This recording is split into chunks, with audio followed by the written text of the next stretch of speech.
Good morning, everyone. So, after the topic energy in SHM, we are going to start the new topic that is oscillations due to a spring. So, in this topic, what we have to study, इसमें हमें oscillations जो spring oscillate करता है, spring से अगर हम किसी मास को कनेक्ट करा दें और वो स्प्रिंग को एक बार रिलीज़ करके छोड़ देते हैं तो स्प्रिंग उस मास के साथ में एक बार राइट साइड में एक बार लेफ़्ट साइड में ऐसे मूव करता रहता है। मीन पोजीशन के दोनों साइड में ये मोशन मेंटेन्ड रहेगा कुछ टाइम तक।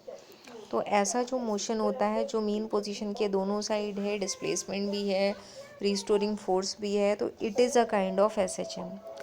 तो जो यहाँ हेडिंग है oscillations due to a spring, वो भी SHM का ही एग्जाम्पल है। तो क्या करना है आपको, स्प्रिंग की दो पोजीशंस हैं यहाँ पर। या तो स्प्रिंग हॉरिजॉन्टली कनेक्टेड हो सकता है बॉडी के साथ में, जैसा मैंने इस डायग्राम में दिखाया है, या फिर ये भी पॉसिबल है कि स्प्रिंग को हम वर्टिकल पोजीशन में रखें और उससे बॉडी कनेक्ट कर दें लाइक दिस। तो दोनों ही कंडीशन में आपको पता है कि स्प्रिंग क्या करेगा, मीन पोजीशन के दोनों साइड में ऑसिलेट करेगा। तो इस हेडिंग में आपको क्या करना है, you have to prove that these oscillations are SHM। ये SHM है। तो SHM प्रूव करने के लिए आपको पता है नेसेसरी कंडीशंस क्या होती हैं। इसमें आपको स्टार्ट करना होता है, लेकर चलना होता है कि force is directly proportional to acceleration, displacement, restoring force is directly proportional to displacement.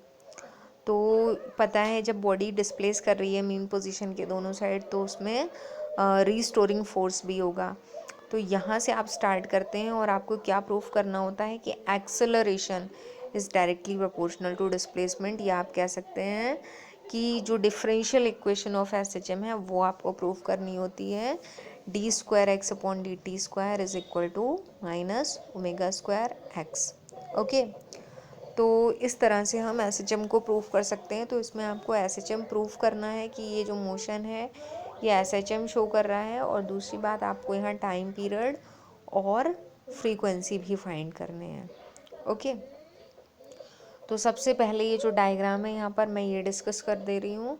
तो डायग्राम में आपको क्या करना है कि एक स्प्रिंग ले रखा है, और वो जो स्प्रिंग है उसके टू एंड्स में से वन एंड जो है वो फिक्स है रिजिड सपोर्ट से, दूसरा एंड एक बॉडी से कनेक्टेड है that is of mass m। Spring का जो अपना मास है वो नेग्लिजिबल है क्योंकि हम यहाँ सिर्फ बॉडी का मास ही कंसीडर करेंगे। दूसरी बात, जो टेबल है यहाँ पर जिस पर स्लाइड कराया जा रहा है वो भी फ्रिक्शन लेस होगी ताकि कोई भी एक्सटर्नल फोर्स ना लगे। तो सबसे पहली जो पोजीशन है वो ये है, then this one, three positions दिखा रखी हैं। तो सबसे पहली पोजीशन में क्या होता है कि जो मास है, जो बॉडी है, वो अपनी मेन पोजीशन पर है, बॉडी डिस्प्लेस नहीं कर रही है, स्प्रिंग मोशन नहीं कर रहा है। ठीक है, तो बॉडी रेस्ट पर है, स्प्रिंग मोशन नहीं कर रहा है, ऑसिलेट नहीं कर रहा है, और जो रीस्टोरिंग फोर्स है वो भी ज़ीरो होगा क्योंकि डिस्प्लेसमेंट ज़ीरो है। तो इसमें आपको सबसे पहले वाले डायग्राम में लिखना है equilibrium position F is equal to zero. दूसरे डायग्राम में आपने क्या किया है कि अब बॉडी जो है उसको राइट साइड में पुल करके और रिलीज़ कर दिया। तो जब आप ऐसा करेंगे तो स्प्रिंग बॉडी के साथ ऑसिलेट करने लगेगा, एक बार राइट साइड में जाएगा मीन पोजीशन के और एक बार लेफ़्ट साइड में जाएगा। बीच में ये डॉटेड लाइन जो दिखाई है ये मीन पोजीशन की ही है, ताकि आप ऑब्जर्व कर सकें कि बॉडी मीन पोजीशन से कितना डिस्प्लेस हो चुकी है। तो सेकंड पोजीशन जो है वो स्ट्रेच्ड वाली पोजीशन दिखाई है। इसमें स्प्रिंग के जो टर्न्स हैं वो थोड़े बड़े हो चुके हैं क्योंकि वो स्ट्रेच हो गया है, और बॉडी डिस्प्लेस किधर हो रही है, राइट साइड में। तो हमेशा जो रीस्टोरिंग फोर्स होता है वो डिस्प्लेसमेंट के अपोजिट होता है। तो इस कंडीशन में रीस्टोरिंग फोर्स किधर एक्ट करेगा, इनवर्ड्स, मीन पोजीशन की तरफ।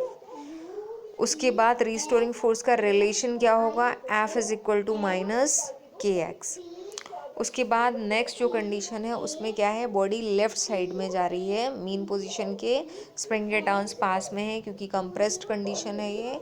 रीस्टोरिंग फोर्स की डायरेक्शन किधर होगी, राइट साइड में, और डिस्प्लेसमेंट दोनों में ही बराबर रहेगा क्योंकि हमेशा दोनों जो एक्सट्रीम पोजीशन होती है उनका डिस्प्लेसमेंट बराबर रहता है। यहाँ इक्वल नहीं दिखाया बट आपको इक्वल दिखाना है।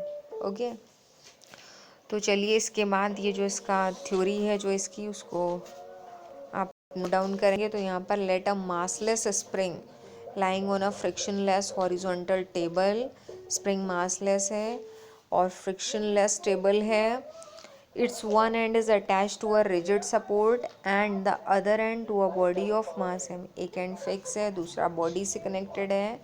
If the body is pulled towards right through a small distance X distance तक पुल की गई और उसके बाद में क्या हुआ, रिलीज कर दी गई, तो it starts oscillating back and fourth about it's equilibrium position under the action of restoring force. पता है आपको इतना होता है, और रीस्टोरिंग फोर्स का जो रिलेशन है उसमें माइनस आता है क्योंकि वो डिस्प्लेसमेंट के अपोजिट होता है, और के जो है यहाँ पर that is a restoring constant. फिर आपको क्या करना है, एसएचएम प्रूफ करने के लिए आपको यहाँ पर एक्सेलरेशन फाइंड करना होगा, और आपको प्रूफ करना होगा कि acceleration is also directly proportional to displacement. तो आपको पता है कि यहाँ एक्सेलरेशन का जो फॉर्मूला होता है that is D square X upon D T square. इसको लिखने का जो तरीका है, सिम्बोलिक रिप्रेजेंटेशन है, वो ये होता है। तो यहाँ ये जो रिलेशन है फोर्स का, इसमें हम क्या करेंगे, इसको कंपेयर करेंगे, जैसा हमने सेम वैसा ही है जैसा हमने एसएचएम को प्रूफ करने के लिए किया था एसएचएम के डेरिवेशन में। तो यहाँ पर फोर्स का जो अदर रिलेशन है that is second law of motion, F is equal to M A, और ए के प्लेस पर हम क्या लिखेंगे, D square X upon D T square. तो यहाँ हमने लेफ्ट साइड में एफ की जगह पे एम ए लिखा, यानी कि M D square X upon D T square. Right side में जैसा कि माइनस के एक्स लिखा था वो एज इट इज़ है। अब आपको एक्सेलरेशन यहाँ फाइंड करना है, तो D square X upon D T square is equal to, ये जो m है यहाँ अपॉन में आ जाता है, माइनस के अपॉन एम एक्स। और आपको पता है k अपॉन एम जो होता है वो ओमेगा स्क्वायर के इक्वल होता है। तो ये जो कंडीशन आई है ये वही है जो differential equation of S H M होती है। तो D square X upon D T square is equal to minus omega square X. तो ये रिलेशन आपने प्रूफ कर दिया है। It is the proof that this motion is showing S H M. वो आपको क्या फाइंड करना होगा, टाइम पीरियड और फाइंड करना होगा। तो आपको पता है टाइम पीरियड का रिलेशन 2 पाई अपॉन ओमेगा होता है, और ओमेगा के प्लेस पर हम अंडर रूट के अपॉन एम पुट कर सकते हैं, या फिर अगर इसको सिंप्लीफाई करेंगे तो T is equal to 2 pi under root M over K. Frequency time period की रेसिप्रोकल होती है, तो frequency is equal to 1/2 pi under root K over M. तो इतना आपको यहाँ पर प्रूफ करना है एसएचएम के लिए। फिर आपको पता है कि वर्टिकल ऑसिलेशंस भी ये पजेस कर सकता है। तो वर्टिकल ऑसिलेशंस में क्या होता है कि स्प्रिंग जो है उसके लिए